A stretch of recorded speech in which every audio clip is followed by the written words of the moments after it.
What if a single act of desperation became the most valuable gift a man would ever receive? A struggling stable owner wakes to find a magnificent white stallion chained to his gate, a cryptic warning letter pinned to the animal's halter.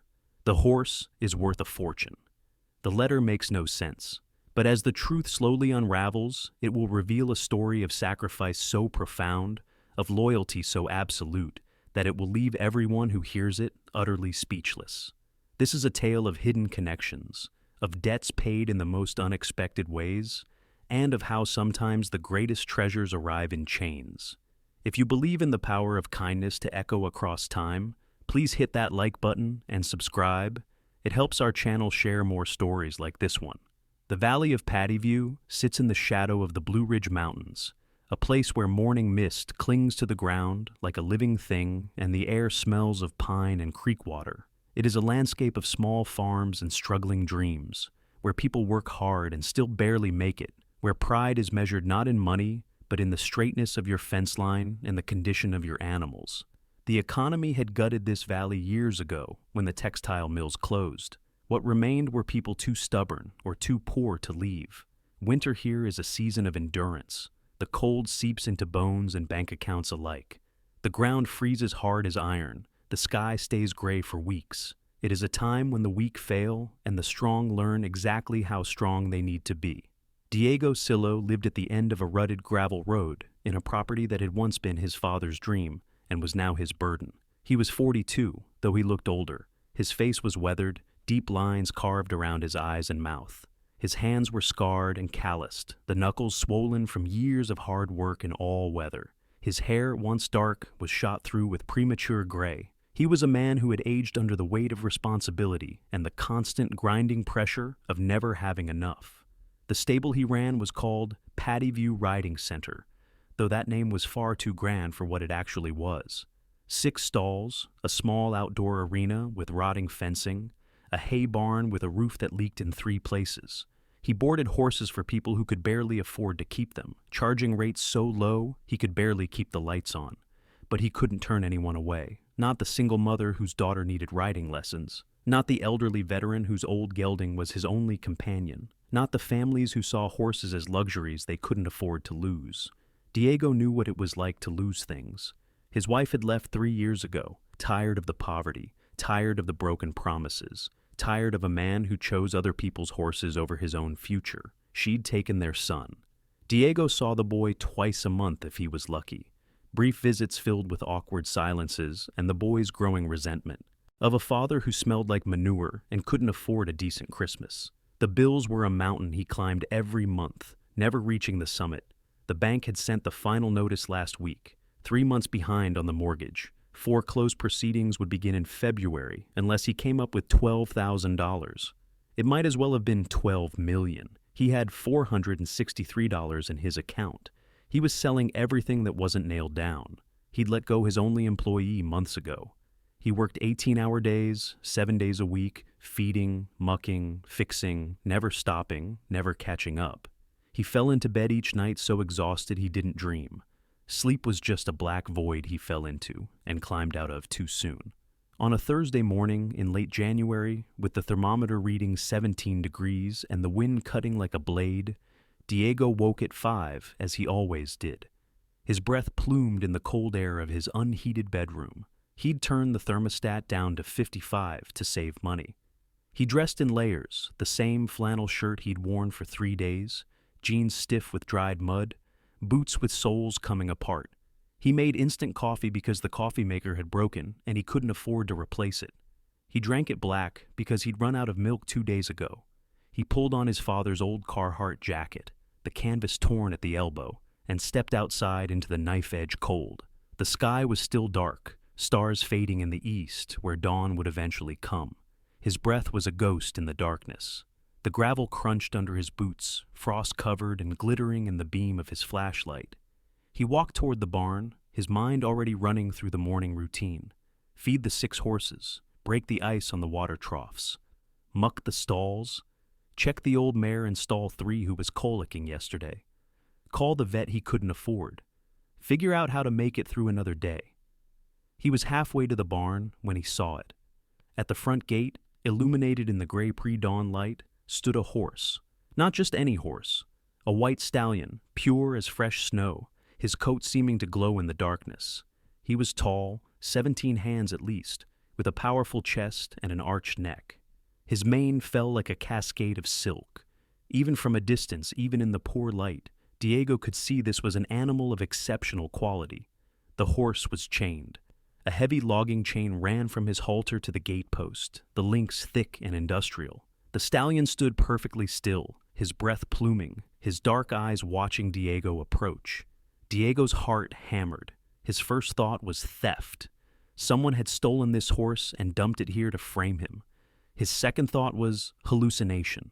He was so tired, so stressed. Maybe he was seeing things. But the horse was real, solid, beautiful, terrifying. As Diego got closer, he saw the paper. A white envelope, pinned to the horse's leather halter with a safety's pin. His name was written on it in the careful handwriting. Diego Sillow. Diego's hands shook as he unpinned the envelope. The stallion didn't move, didn't shy, just watched him with those intelligent, knowing eyes. Diego opened the envelope. Inside was a single sheet of paper, the handwriting the same careful script. The letter read, Diego, this is Dancer. He is yours now. Do not try to find me. Do not try to return him. What I owe you can never be repaid, but this is a start. Keep him safe. Keep him hidden. There are people who will come looking. Tell no one where he came from. The chain is to make sure you don't let him go before you understand his value. Trust me. You saved my life once. Now, he will save yours. The debt is paid. Goodbye. There was no signature, no name, no explanation. Diego read it 3 times, his mind racing. Saved someone's life?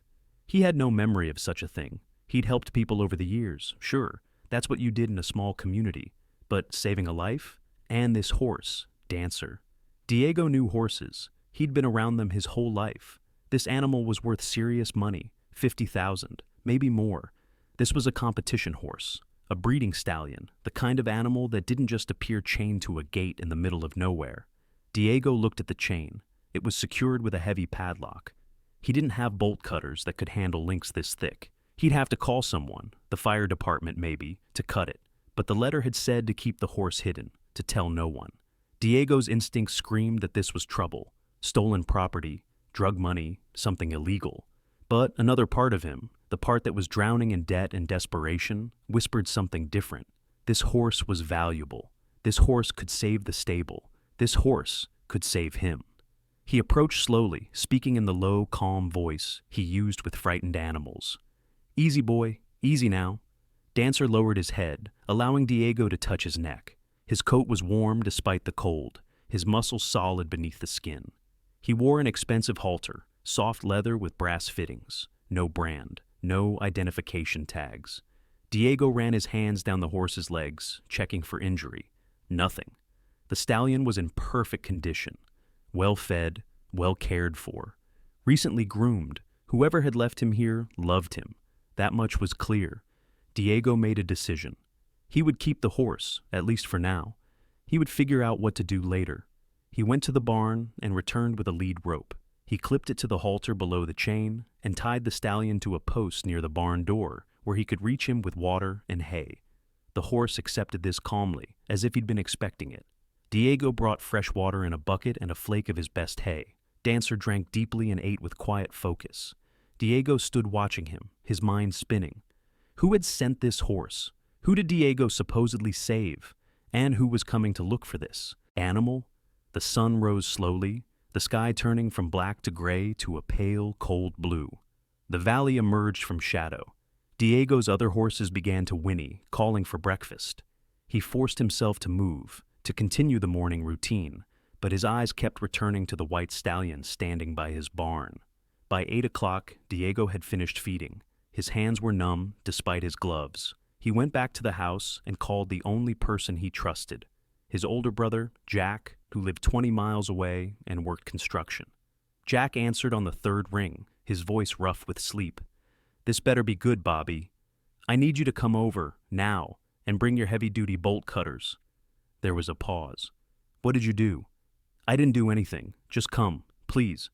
Jack arrived 40 minutes later in his battered pickup, a toolbox rattling in the bed. He climbed out, his breath fogging, and stopped dead when he saw Dancer. "Holy hell," he breathed.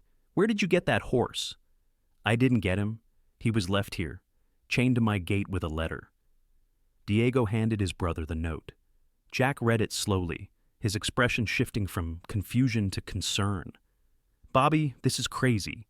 You can't keep a horse that just appears out of nowhere. This is stolen. Has to be. The letter says it's mine, says I saved someone's life." "Do you remember saving anyone's life?" Diego shook his head. "Not like this. Not something that would warrant a horse worth 50 grand. Jack walked around Dancer, assessing him with the eye of someone who'd grown up with horses. More than 50. This is a competition animal. Look at his conformation, his movement. This horse has papers, training, bloodlines. Someone's looking for him. The letter says people will come looking, says to keep him hidden." Jack stared at his brother. "Then you definitely can't keep him. This is someone else's property. You keep this horse. You're stealing. What if it's not stolen? What if someone really did give him to me? What if this is legal? Then where's the bill of sale, the registration papers, the transfer of ownership? You got any of that?" Diego's stomach sank. He didn't. He had nothing but a mysterious letter and a locked chain. Jack cut the chain with bolt cutters, the link snapping with a sharp crack that made Dancer's ears flick but nothing more. The stallion stood calmly, unbothered. "You need to call the police," Jack said, coiling the chain. "Report this. Cover yourself. The letter says not to. The letter is from someone who left a horse chained to your gate in the middle of the night. That person doesn't have your best interests at heart." But Diego couldn't shake the feeling that the letter writer did, that this was somehow, impossibly, a gift, that he was supposed to keep this horse. Jack left an hour later, unconvinced and worried. "Call the cops, Bobby, or call a lawyer. Don't just keep a mystery horse." But Diego didn't call anyone. He led Dancer into this empty stall at the end of the barn, the one he'd been saving for a boarder who never materialized. He filled the water bucket and gave the stallion more hay. Dancer settled in immediately, as if he'd always lived there. Over the next 3 days, Diego tried to piece together the mystery. He searched online for missing horses matching Dancer's description. Nothing. He called the county sheriff's non-emergency line and asked hypothetically about found horses. They told him to file a report if he found one. He didn't. He checked every corner of his memory for someone he might have saved. A car accident he'd stopped at? A neighbor he'd helped in a storm? Nothing rose to the level of deserving a horse like this. Meanwhile, Dancer became part of the stable's routine. He was a gentleman in every way, calm in his stall, polite with the other horses. He didn't kick, didn't bite, didn't spook. When Diego led him to the small arena to assess his movement, Dancer floated. His trot was suspension and power. His canter was a rocking chair. This was a horse trained to the highest levels. Dressage, maybe, or show jumping. Diego, who'd grown up riding but never at this level, felt like he was sitting on a cloud. On the 4th day, a black SUV pulled up the driveway. Diego's heart dropped into his stomach. 2 men climbed out, both wearing expensive winter coats and polished boots. They had the look of serious money. One was older, 60s, silver-haired and stern. The other was younger, 30s, with cold eyes and a tight mouth. "Diego Sillow," the older man called. Diego stepped out of the barn, his pulse hammering. "That's me. I'm Richard Blackwell. This is my associate, Randy. We're looking for a horse, a white stallion, 17 hands, registered name Northern Dancer's Legacy. We have reason to believe he's here." The words hit Diego like a physical blow. They knew. Of course they knew. "I don't know what you're talking about," Diego said, his voice steadier than he felt. Richard smiled. It wasn't a kind smile. "Mr. Sillow, let's not play games. The horse was stolen from my breeding facility 6 days ago. We've tracked him to this area. We have witnesses who saw a trailer matching the description coming down this road. Now, we can do this the easy way, or we can involve the police and make it complicated for everyone." Diego's mind raced. Stolen. The horse was stolen. Whoever left him here had stolen him first. He should just hand Dancer over, end this, protect himself. But something stopped him. The letter, the warning. There are people who will come looking. I haven't seen any white stallion, Diego said. You're welcome to look around if you want, but I'm telling you, there's no horse like that here. Randy, the younger man, stepped forward. We'd like to search your property. You got a warrant? Diego asked. Richard's eyes narrowed. We don't need a warrant if you're cooperative, but if you'd like us to get one, we can. It'll just take time, and involve a lot of scrutiny of your operation here. Insurance, licensing, safety inspections. I'm sure everything is up to code. The threat was clear. Cooperate or we'll bury you in red tape. Diego felt anger flare, hot and bright.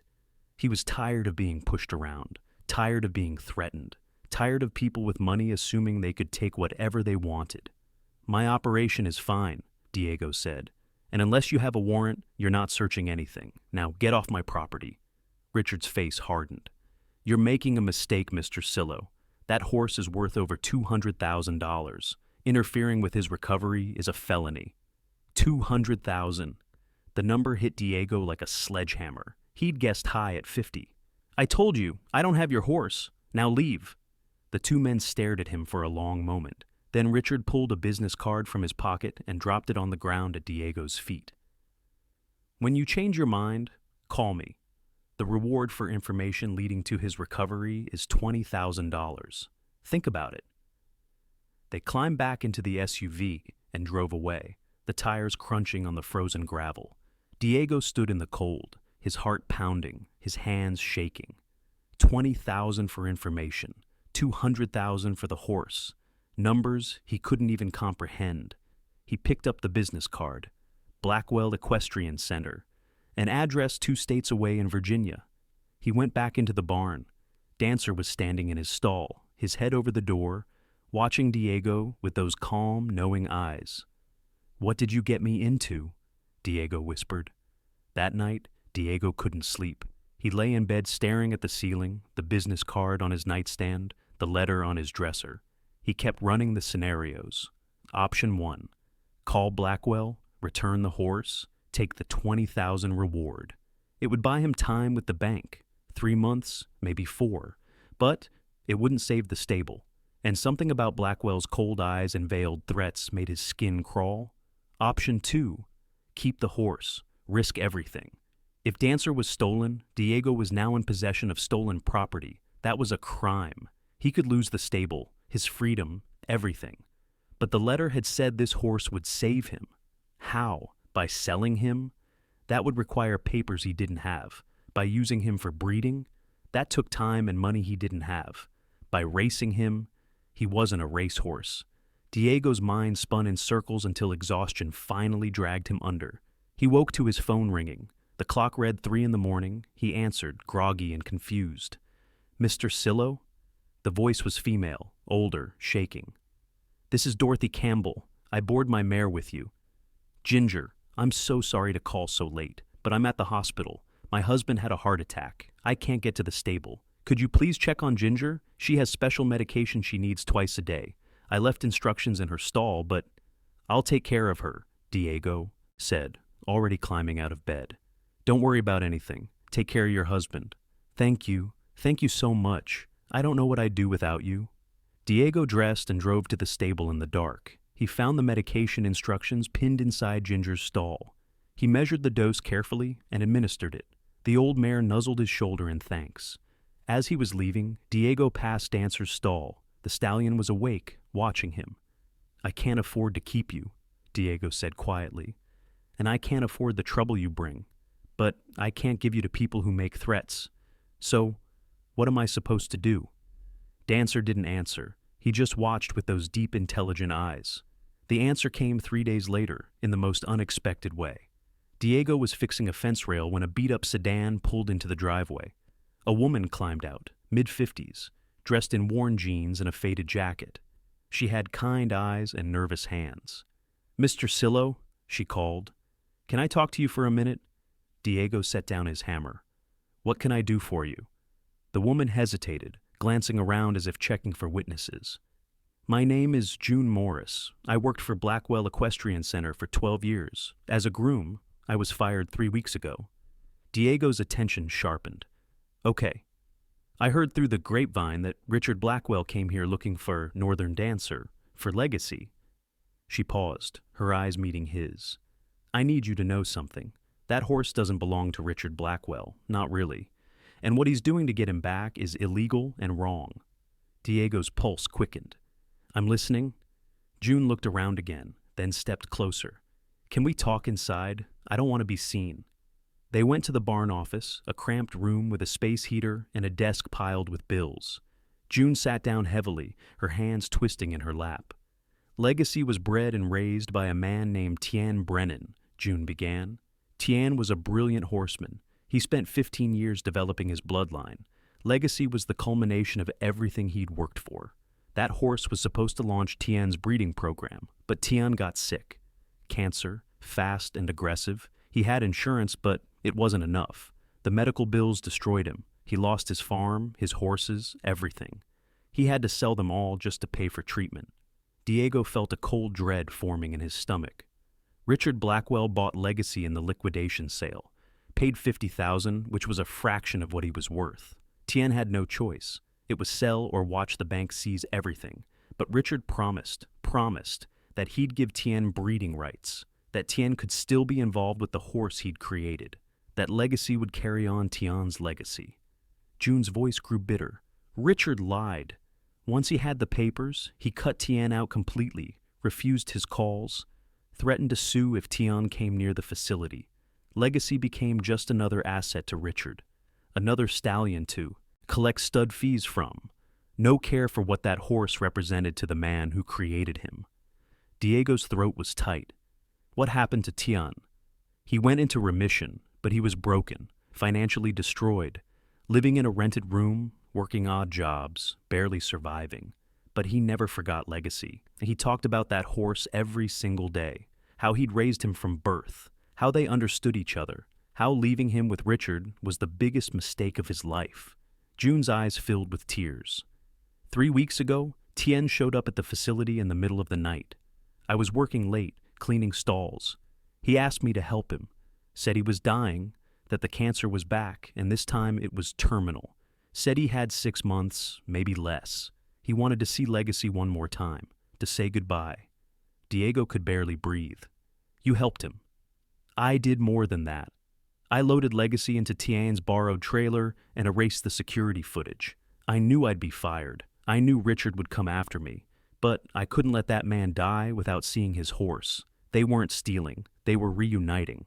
June pulled a folded paper from her jacket.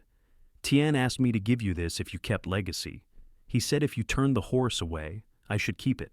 But if you kept him, you'd earn the right to know the truth. Diego unfolded the paper. It was a letter, the handwriting shaky but legible. Diego Sillow, it began. You don't remember me. Why would you? It was 17 years ago, but I remember you. I was driving drunk, stupid and selfish, heading home from a bar. I ran off Route 9 into a ditch. My truck flipped. I was trapped, bleeding, the engine smoking. You stopped, you pulled me out, you called 911. You stayed with me until the ambulance came. The paramedics said if I'd been in that truck 5 more minutes, I would have died from smoke inhalation or blood loss. You saved my life. I was arrested for DUI that night, lost my license, did community service. It was the wake-up call I needed. I got sober. I rebuilt my life. I became the man I should have been. And I never forgot the stranger who stopped on a dark road and pulled me out of a burning truck. I tried to find you afterward to thank you, but I only knew your first name and that you lived somewhere in Pattyview. Then, a month ago, dying and desperate, I tracked you down. I learned you were struggling, learned you might lose your stable, and I knew what I had to do. Legacy is yours, not because I'm repaying a debt, because you're the kind of man who deserves him. You stop for strangers. You save lives. You'll protect him the way I can't anymore. Blackwell will come. He'll threaten. He'll lie. Don't believe him. Legacy is legally yours. I signed over the ownership papers before I took him. They're hidden in a lockbox buried under the oak tree at the north corner of your property. GPS coordinates are on the back of this letter. Keep him safe. Keep him hidden until Blackwell gives up. Then use him. Breed him. Show him. Let him save your stable the way you saved my life. We're even now. Thank you, Diego Sillow. Thank you for being the kind of man who stops. Tien Brennan. Diego's hands shook so hard the paper rattled. He looked up at June, his eyes burning. "He's dead, isn't he?" June nodded, tears streaming down her face. "Passed away 5 days ago. Peacefully, in hospice. His last words were about legacy, asking me to make sure the horse was safe." Diego couldn't speak. He sat there, the letter in his hands, the weight of it crushing and liberating all at once. "The ownership papers are real?" he finally managed. "Completely legal. Tien transferred ownership to you before he took legacy.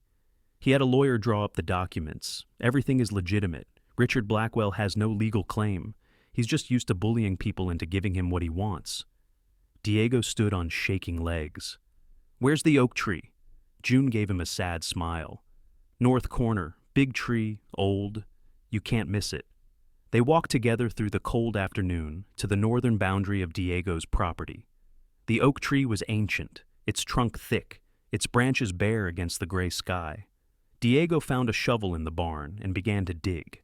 2 feet down, the shovel hit metal. Diego pulled up a small fireproof lockbox. Inside was a folder containing a signed bill of sale, transferring ownership of Northern Dancer's legacy from Tien Brennan to Diego Sillow, dated 2 weeks ago. Registration papers, health records, breeding records, everything. Diego sat in the cold dirt, the papers in his lap, and cried. He cried for Tien Brennan, a man he barely remembered, but who had remembered him. He cried for 17 years ago, for a drunk driver he'd pulled from a burning truck, never knowing that single act would echo across nearly 2 decades.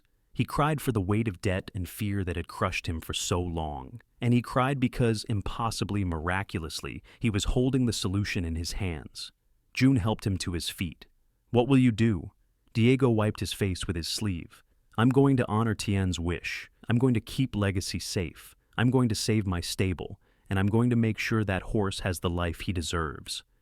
Blackwell won't stop looking. Let him look. Legacy is mine, legally, and I'll fight to keep him." June left an hour later, lighter somehow, as if sharing the truth had freed her. Diego stood in the barn looking at Legacy, who stood calmly in his stall, munching hay as if the entire world hadn't just shifted. "You're not Dancer," Diego said quietly. "You're Legacy, and you're home." The white stallion lifted his head and walked to the stall door. He lowered his nose to Diego's chest, a gesture of trust and recognition. Diego wrapped his arms around the powerful neck and held on. The next morning, Diego called a lawyer. He brought the ownership papers, the letter, everything. The lawyer reviewed the documents and smiled. "These are airtight. The horse is legally yours. If Blackwell shows up again, refer him to me. He has no case." Diego felt 10 years younger walking out of that office. He called the bank. He explained that he'd come into an asset, that he needed time to liquidate it properly. Could they extend the foreclosure deadline? The bank, skeptical but intrigued by the mention of a valuable horse, agreed to a 60-day extension. Diego began making calls. He reached out to trainers, breeders, competition organizers. He sent photos and videos of Legacy. The response was immediate and overwhelming. People knew this bloodline. People knew Tien Brennan's work. A breeding facility in Kentucky offered to stand Legacy as a stud. The fees would be substantial, enough to save the stable twice over. A dressage trainer offered to take Diego and Legacy on as clients, training them together for competition. The prize money and exposure would secure Diego's future.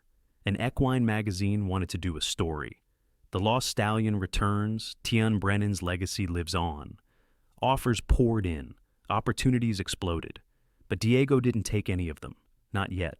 He spent the next 2 months simply being with Legacy, learning him, riding him, understanding the gift he'd been given. He worked the stallion carefully, building trust, building partnership. Legacy was patient with Diego's limited skills, teaching him as much as Diego taught the horse. They became a team. The other boarders noticed. They saw the white stallion in the arena, moving like liquid light. Word spread. New clients called. People wanted to board at the stable where the legendary Legacy lived. By spring, Diego had 10 horses boarded. By summer, 15. The waiting list was 2 months long. He hired back his employee. He fixed the leaking roof. He replaced the rotting fences. The bank received full payment on the mortgage. Diego's ex-wife called, surprised and suspicious. Their son wanted to visit, wanted to see the famous horse. Diego said yes. When the boy arrived, Diego lifted him onto Legacy's broad white back. The stallion stood perfectly still, patient and gentle, while the child laughed with pure joy.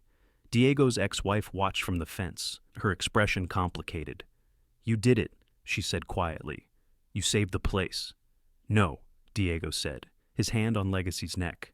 "Someone else saved it. I'm just the caretaker." That evening, after his son left, Diego walked to Tien Brennan's grave. It was in a small cemetery on the edge of town. June had told him where. The headstone was simple: Tien Brennan, beloved horseman. Diego knelt and placed his hand on the cold stone. "Thank you," he whispered. "Thank you for remembering. Thank you for Legacy. I promise I'll take care of him. I promise he'll have the life you wanted for him. And I promise I'll never forget what you did." The wind moved through the trees, carrying the scent of grass and earth and growing things. Diego stood and walked back to his truck. Legacy was waiting in the pasture when Diego got home, standing at the fence as if he'd been watching for him. Diego approached, and the stallion lowered his head, allowing Diego to rest his forehead against the broad white blaze. "We made it," Diego whispered. "We actually made it." Legacy's dark eyes were calm, knowing, patient. He'd always known they would. If this story moved you, if you believe in the power of kindness to echo across time and the mysterious ways that life repays our better angels, please share this video. Subscribe to our channel so you never miss another story of redemption, of second chances, and of the extraordinary bonds between humans and horses. Because sometimes the greatest gifts arrive in chains delivered by ghosts we don't remember, but who never forgot us. Sometimes salvation wears a halter and 4 white hooves. Sometimes the debt we don't even know we're owed is the one that saves our life. And sometimes, just sometimes, stopping for a stranger on a dark road 17 years ago can mean everything.